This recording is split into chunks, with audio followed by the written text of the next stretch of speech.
What's going on, everyone? Welcome to the Sports Huddle. This is episode 3, the Sports Huddle podcast brought to you by Six Rivers Media, the only locally owned and family owned media outlet in the region. I'm Dylan Young, joined by my friends JD Vaughn, Jeff Birchfield, and Andrew Smith here. And guys, it's hard to believe, but we're already in week 3 of Tennessee high school football, and we're going to talk about, the games of week 2 and what's ahead of week 3.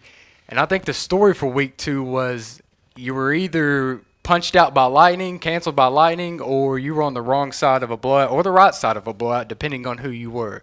So we're going to get into all that into this episode. But first, we'd like to thank our sponsor, Lazy J Farms, Old Fashioned Butcher Shop, for sponsoring the show.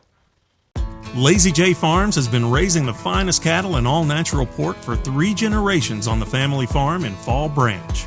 Their blonde Aquitaine herd offers a leaner, healthier, and more tasteful beef. And the butcher shop is local, farm to table, and 100% authentic. This is the way your grandfather shopped for meat, with steaks cut to order, quality assured, and ready to ship to your door. Open Thursday through Saturday on Bloomingdale Road in Kingsport. Come see us. One game that Lightning did threaten, but they did get it played that night was Greenville and Dobbins-Bennett. JD, you were there. Greenville kind of showed what they were about this year. We talked a little bit about them on episode 2 last week and what they were bringing in, all those guys from that last year's state semifinal team, and how they could give Dobbins-Bennett problems. And Dobbins-Bennett did have problems against Greenville. What'd you see? Well, up until last night, I thought 2021 might have been Eddie Spradlin's best team. This team very well could top it based on what I saw. I mean, some guy named Carson Quillen, maybe you've heard of him. I mean, and 6 plays into the game Friday night, he goes to the house on a 65-yard run, and that's all the points Greenville ended up needing because Dobbins-Bennett offensively very limited, only 20 yards passing the entire game. So kind of now they got the running game going with Corday Moore and Parker DeFord and Austin Sykes, of course, as well. But just with Tegan Begley and Trey Wyndham both out for the foreseeable future, and they will be out again this week, Dobbins-Bennett was just very limited at what they could do against Greenville. But, you have to attribute a lot of that to Greenville because Greenville is just so good. They're so fundamentally sound on defense. Eddie Spradlin, a defensive-minded guy, they do not miss tackles. I mean, there was one particular play where Dobbins-Bennett had a screenplay set up, had 3 blockers, 1 Greenville player, came all the way across the field and made the tackle after about a 3 or 4 yard gain. So that just tells you just the discipline of how good Greenville is and how deadly they can be on offense too. Carson Quillen and quarterback Caden Ball both go over the 100-yard mark. Dobbins-Bennett just they get inside the red zone once, but of course they came up short. They came up 1 yard short. Kind of just overall, obviously a disappointing night for Dobbins-Bennett. But if it's any consolation for Dobbins-Bennett, they're probably not going to see a team that good again until possibly Science Hill or possibly a deep playoff run this year, possibly Elizabethton. You don't know. But just that's going to easily be one of the toughest games Dobbins-Bennett has this year. So just it's just a measuring stick, and now it's just back to the drawing board this week as they get ready to take on Westridge. And this game is going to be a good one because it's about county pride, it's about respect, it's about can Westridge make the move up to where they want to be, and can Dobbins-Bennett maintain its dominance over the county schools that it's had for more than 3 decades now. So just a big week ahead for Dobbins-Bennett for those reasons right there. Yeah, and that 35-0 win for Greenville, it really just shows you kind of how complete that Greenville team really is on both sides of the ball. You mentioned Carson Quillen. I read in your story, JD, he would have had 300 rushing yards and 4 touchdowns if they didn't have a 60-plus yard or like a 70-yard run called back for a penalty. Well, it was all for naught because Caden Ball ended up scoring on the very next play, or maybe a couple plays later. I can't really remember, but still, it was just that kind of night for Greenville. Yeah, and it really shows that Dobbins-Bennett, they're really going to have to take that next man up mentality. They're already thin. They were thin going in playing Greenville, and they're going to be thin again this week, with those injuries still. And they got a big game against Westridge to open up conference play there in Region 1 6A. And speaking on Westridge, Andrew, you were at the game of Westridge versus Daniel Boone this week.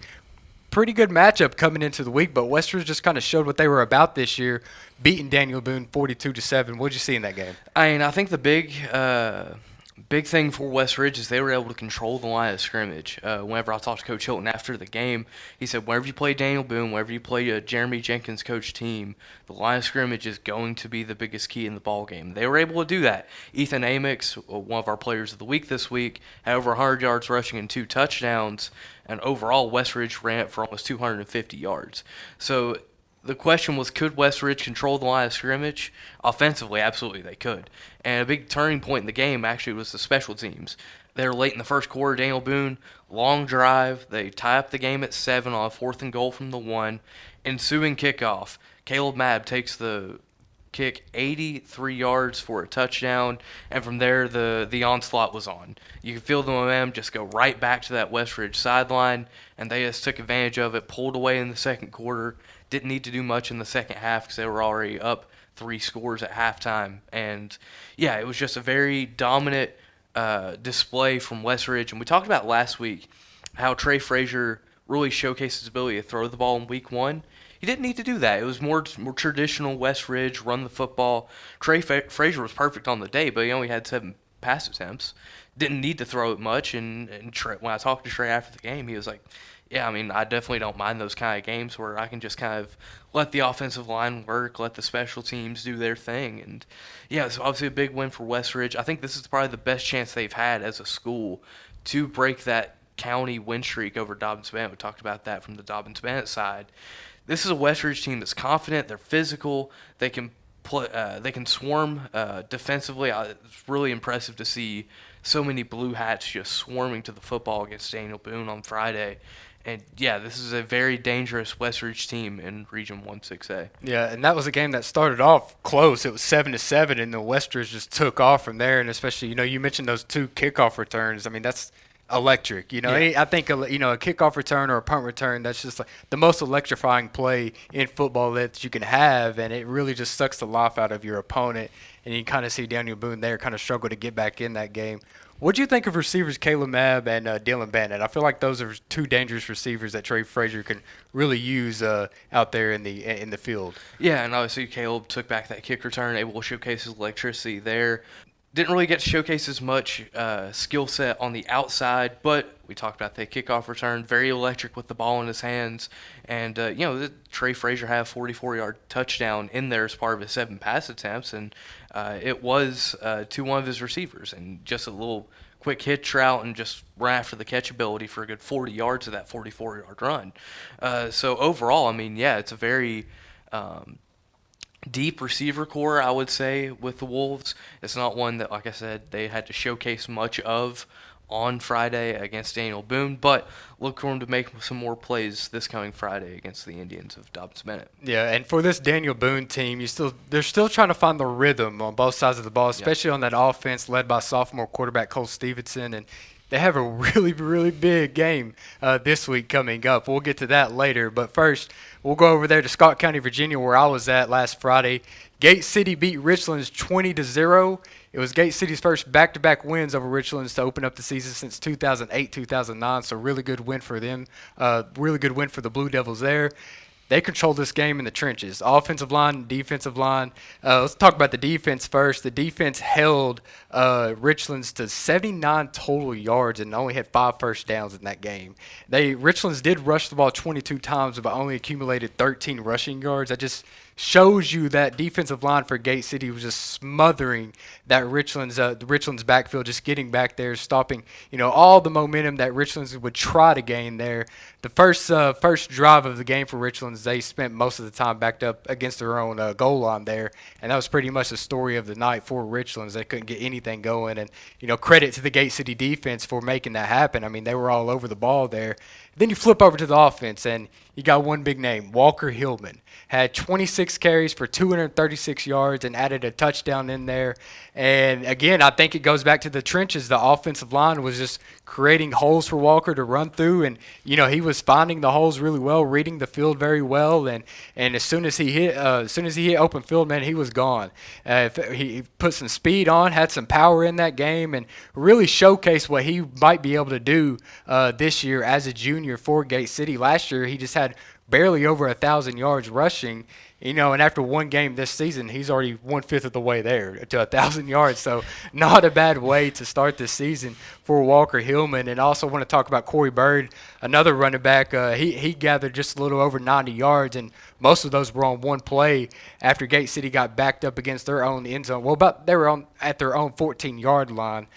Corey Bird took the handoff and dashed 86 yards to the house. Man, an electrifying touchdown there for the Gate City to go up 14-0 there in the third quarter. And then quarterback Jackson Jones finished off the scoring for Gate City to go up 20-0. He had a little 1-yard touchdown run.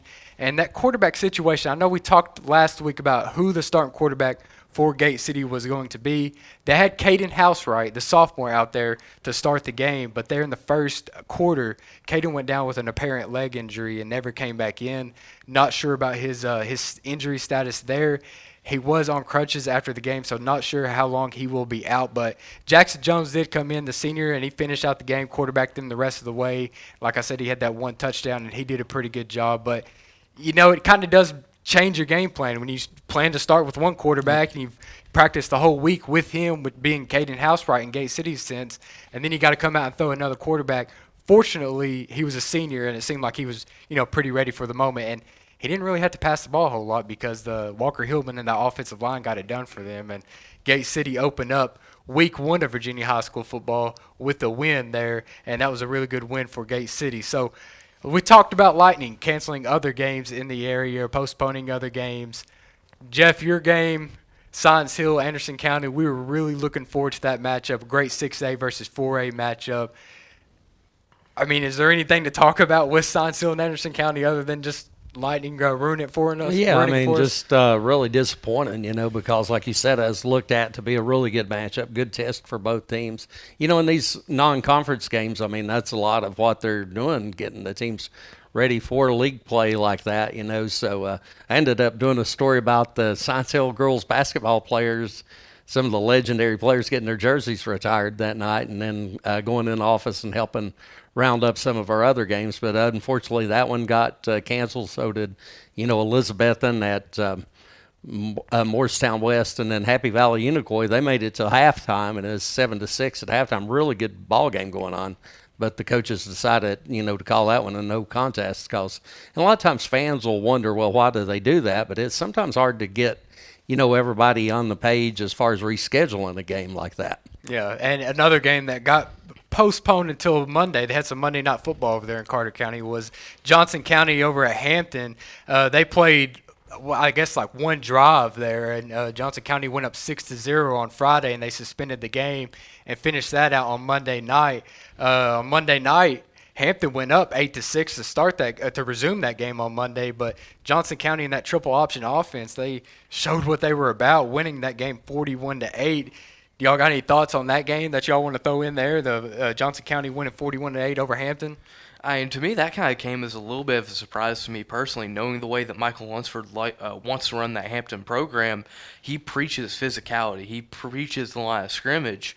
And to see Johnson County go into J.C. Campbell Stadium and control the line of scrimmage like they did on Monday night, it's a bit of a shock. I think it says a lot about what this Longhorn team can do. Obviously, I got to see them in week 1 against Sullivan East, but even now being able to repeat that and have another dominant offensive performance like that, look out for the Longhorns the rest of this fall. Man, that is a very talented, very impressive triple option offense. Yeah, JD, I think you mentioned during the offseason that Johnson County could be a dark horse in that region. And you're kind of seeing it on display now through 2 games. Did you see that, before the season started with what they were bringing into the offseason, how they were running that offense? That offense is always a question mark because it can run really well if you know what you're doing, but if it's taking some time, it can be a struggle if you're just adapting to it. But it's clear to me 2 games in, Johnson County has already won 2 games that it lost last year, Sullivan East and Hampton. This year the Longhorns are 2-0, and I got to tell you, the ground game, nobody's stopped it yet. So look out for the Longhorns. Longhorns and Gatlinburg-Pittman, that might be a good game. Johnson County and Unicoi County, we got some good football ahead of us with Johnson County. Yeah, for sure. And then Hampton, of course, they're still trying to find their rhythm and get right on the season. We're not really used to seeing them lose 41-8 like that, like we saw against Johnson County. Flipping to Cherokee and David Crockett, the comeback kids from a week ago, and they went into this game unbeaten, both getting week one wins under their belt, and one of them had to lose, and it turned out to be David Crockett this week. Cherokee 35, David Crockett 21. Of course, quarterback Landon Jeffers leading the Chiefs there for a victory. Y'all got any thoughts on that game right there? Well, Cherokee, don't look now. Cherokee has won 6 of its last 7 games after starting 0-5 last year. This year, the Chiefs are 2-0. So if that just doesn't tell you how far the Chiefs have come this offseason, I don't know what does. Landon Jeffers, like you said, leading the way. He's much more mature now, and not to mention, physically he's gotten a whole lot bigger this offseason. And senior running back Hayden Hook, of course, with the touchdown to put the game away, cracks the century mark on the ground. The Cherokee Chiefs, they got a big one this week. They got Greenville coming to town, so look out for them come playoff time especially. Yeah, and Cherokee, I guess it could still be considered a comeback win there. They were down 13-0 to start the first quarter against David Crockett. Crockett opening up the game, opening up the gate, running wild there with A.J. Wynn and LaMarcus Dunn having a couple rushing touchdowns there. And Cherokee just able to get themselves back in it, make big defensive stops, and just, slowly or just gradually score and add to the scoreboard there. And eventually, I think Crockett was – in the second half, they were driving the ball and ended up fumbling it there at midfield, and Cherokee recovered. And after that, it was just all Cherokee. They went ahead with a rushing touchdown there and never looked back and won that game 35-21. We'll go back over to Scott County, Virginia football. Of course, week one over there. Really impressive game by Rycove, who crossed the border to play Hancock County. Of course, they beat Hancock County 62-6 there. And quarterback Landon Lane. Gosh. I'll give you 3 guesses as to who was behind that Rycove offense. It starts with Landon and ends with Lane. Basically, everything Rycove has done for the past couple of years, it goes right through Landon Lane, and why shouldn't it? The guy had over 100 yards rushing and over 100 yards passing, 8 total touchdowns. Holy cow. Yeah, 8 touchdowns is a lot. I mean, when you see I saw the box score that head coach Gary Collier sent, and it said 8 touchdowns. And I was like, are you serious? He scored 8 touchdowns. Yeah, 4 on the ground and 4 through the air. And, I mean, like you said, that offense just runs behind Landon Lane. They just follow his lead. And his receiver, Luke Jesse, caught 3 of those touchdown passes from Landon Lane. And then you go over to Twin Springs, another Scott County team. They opened up with a shutout. Twin Springs 27, Northwood 0. Julian Pascal had 20 carries for 147 yards and a score in that game. Scott County, Virginia, week one was really good. I mean, 3-0 there for Rock Cove, Twin Springs, and Gate City, all opening up their football seasons with wins there. All right, now we're going to get to our Sports Huddle Game of the Week, but before we get to that, we'd like to thank our sponsor, Lazy J Farms Old Fashioned Butcher Shop, for sponsoring the show. The Lazy J Farms tailgate box offers great value all season long. Get 40 pounds of meat for only $110. That's 5 pounds of beef patties and 3 pounds of chicken breasts.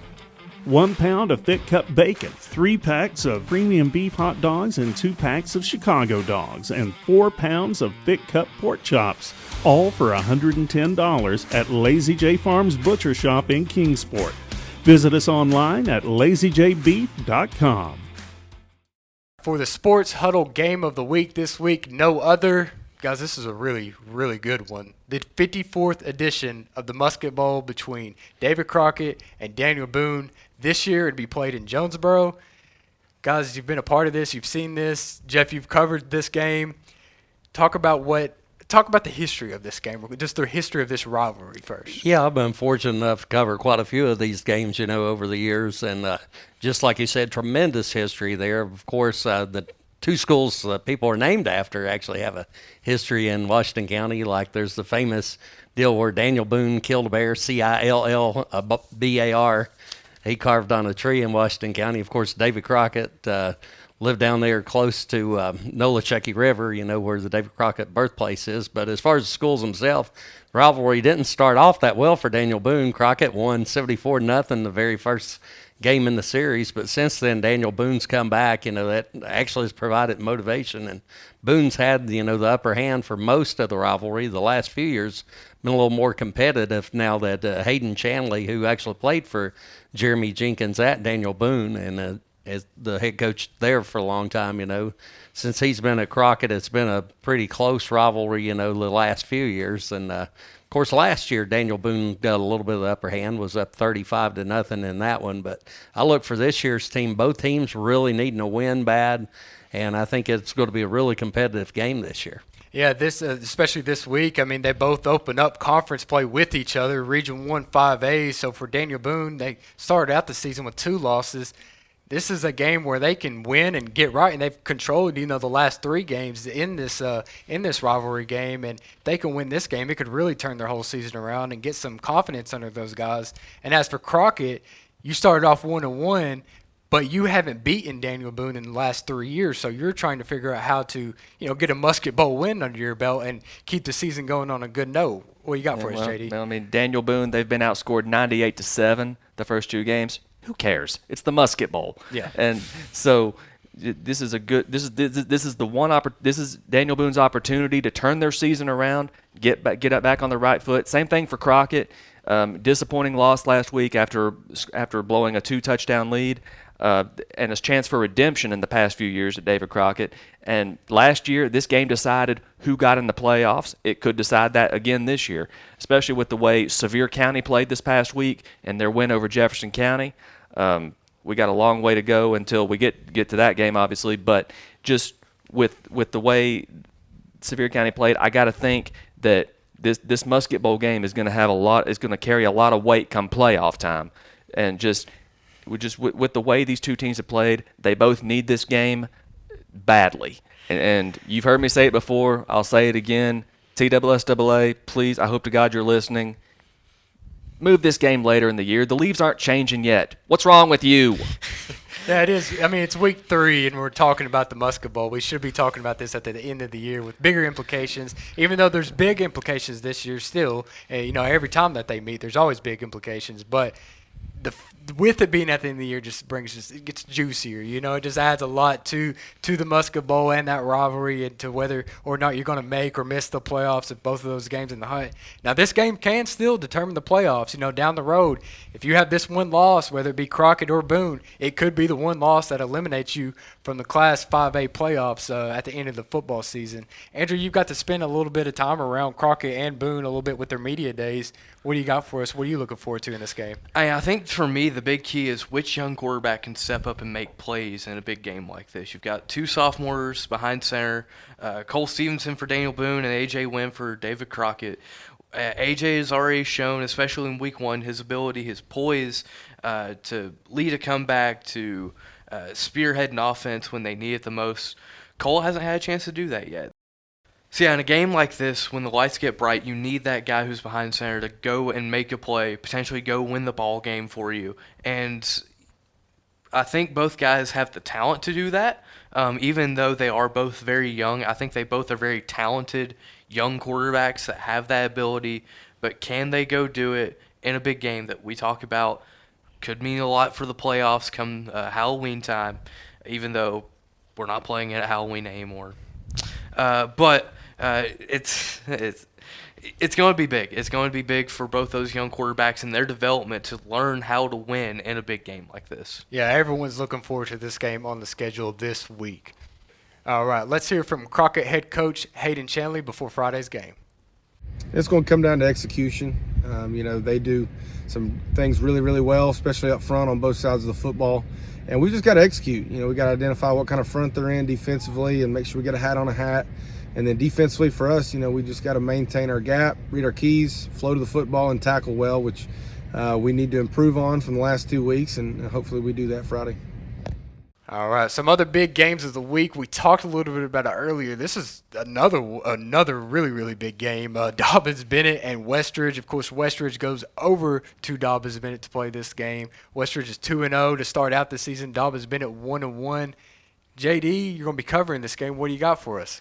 Well, Not since 1993 has a Sullivan County school defeated Dobyns Bennett. If you're wondering, it was Sullivan South, the eventual 4A state semifinalist Sullivan South. The final score was 33-7, and the game was in Death Valley. This game at Dobyns Bennett this week, this is going to be about, like I said earlier, respect. It's going to be about West Ridge trying to make the move up to the level of Dobyns Bennett, and it's going to be about Dobyns Bennett trying to maintain their superiority over the Sullivan County schools and trying to stay in the conference race. And the loser of this game is already falling behind and playing catch-up, so you kind of get Tennessee-Florida feels from the 1990s, where the winner is in the driver's seat and controls their own destiny, and the loser has to play catch-up the rest of the year and, hope for things to happen. But, this game, we got West Ridge last year, and they still do it this year. With a quarterback like Trey Frazier, they can run two different offenses in the same series. I mean, just because they're so equipped to do that with guys like Trent Tatum at tight end, who, of course, moved off the offensive line. We've touched on that before. And Ethan Amix in the backfield. And here's what Joey Christian had to say about trying to prepare for two different offenses. Well, or trying to. It's first round of region play. You gotta come out on top of the region play. So, everything we've done before, everything we've done and haven't done before now, don't matter. So these are the games that matter for sure. This is a game where you got guys that live in the same neighborhood and going to different schools. I mean, the school footprints crossover. So you got guys, especially in the Colonial Heights and in the, some of the Bloomingdale neighborhoods, cross over where they could go to either school. So I don't know if there's a respect or whatever, but there's like you said, I think you're right on pride, and I think they're so well coached. I think that Coach Hilton and his staff do such an incredible job. And, like you said, you have to prepare for two offenses, and you can't. I mean, there's not enough time in the week to fully prepare for two offenses. And like you said, they'll go from four wides. It'll be 3-by-1, 4 wide, and the next play they're in there shoe to shoe, double tight, double wing, and running wing T power type stuff. So that's a tough order. Dobyns Bennett, once again, they're going to be they've been shorthanded all year. They're going to be shorthanded again this week. It's kind of just the theme of Dobyns Bennett's year so far. They're going to be without Tegan Begley and Trey Wyndham again this week. So once more, they'll call on Corday Moore and Parker DeFord to lead the way in the backfield. Quarterback Austin Sykes, of course.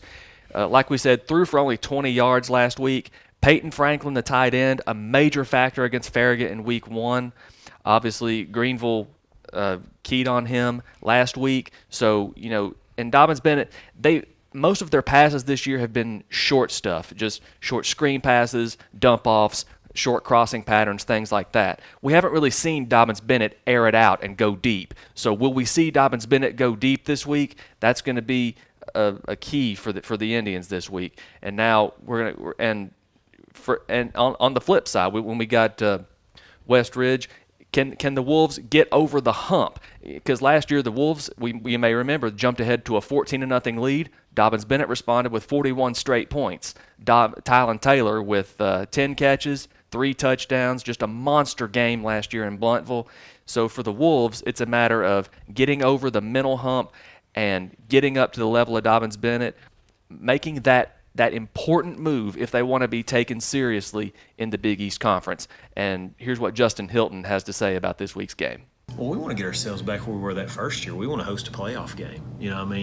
This program, the expectations need to be we're going to be in the playoffs. We need to be fighting for a home playoff game. And to do that, you've got to beat teams like Dobyns Bennett, Science Hill, and Jeff County. So I think it's just as much about standings and getting yourself in good position in the conference early on. Well, obviously, it starts with the quarterback. He's such a good runner. They're banged up right now. So when we've seen them, it's been with a lack of running backs. So the quarterback grabs your attention because he can go score on any play. And I feel like against Farragut, they were just taking what they were giving them. So maybe they're not just throwing it short all the time, but that's what Farragut was giving them. So they were kind of taking that. We don't know what to expect at running back because we don't know who's going to be back and who's not. But we're going to be prepared as if Begley's going to be back there and ready to go. And, he adds another dimension to the game because he's got a lot of speed. You'll see us in both offenses. I mean, you'll see us get in and out of them and move around. You'll see Trent at tight end and at tackle. He's multiple. We're going to do what we feel like can make us successful. And we do need to get guys in space and give them the ability to make plays. But that's easier said than done because you still got to block that front four that they got. So, how's our offensive line going to hold up? Are we going to be able to run the ball enough to open up the passing game? I think those are all questions that are going to be answered throughout the game. So Dobyns-Bennett, Westridge, kickoff 7 o'clock at J. Fred on Friday night. This one ought to be a good one. It's about pride. It's about respect. And speaking of pride and respect, Science Hill and Jefferson County, it's been a long time since we've said this, Science Hill against defending conference champion Jefferson County. So there's a lot on the line in this game, Jeff. Yeah, the other Big East Conference game, middle of the week, there's going to be really good matchup. Last year, Jefferson County won 25-21 over Science Hill.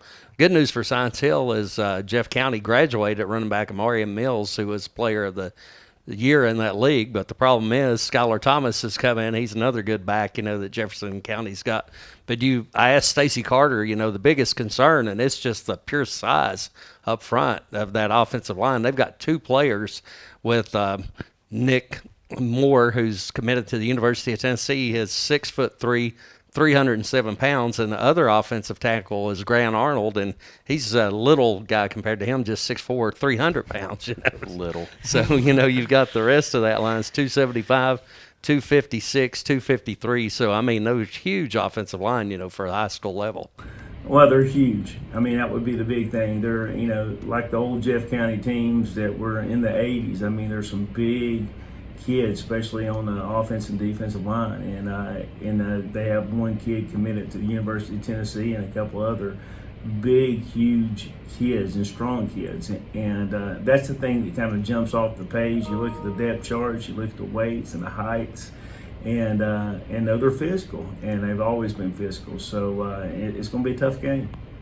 Yeah, another game in the area, of course, is a 4A game, is Volunteer at Sullivan East. Both teams starting the season out 0-2, so one of them's going to walk away with a victory in this one, And this is a good game for those young squads to really test out each other in this conference game. And quarterback Peyton Lingerfeld still trying to find his groove. He did a little better against Tennessee High, of course, when the scoreboard's not going to show it against Tennessee High and Sullivan East, but he did look a little better in that game. So coming into Volunteer, going up against that young Volunteer defense, trying to find his rhythm there with the air raid offense on Sullivan East. Of course, the last time Volunteer went to Sullivan East over there in Bluff City, they came away with a victory, 35-13, but have lost both games after that against Sullivan East. So trying to break that two-game losing streak, Volunteer is heading into Sullivan East this week for that Region 1 4A matchup there. So, of course, we got a lot of other games on the schedule for Week 3 and Week 2 of Virginia High School football, and we'll try to catch up with those next week on next week's episode. And you can also check out JohnsonCityPress.com and TimesNews.net to catch up on all the stories and the football action in the Tri-Cities and Scott County, Virginia area. So read up on those stories, get a glimpse at Week 3, take a look back at Week 2 and some of the details that happened there. And we appreciate you all for joining the Sports Huddle podcast, brought to you by Six Rivers Media. Thank you all for tuning in, and catch y'all next week. Lazy J Farms has been raising the finest cattle in all-natural pork for 3 generations. Our blonde Aquitaine herd offers a leaner, healthier, and more tasteful beef that ships from our store directly to your freezer.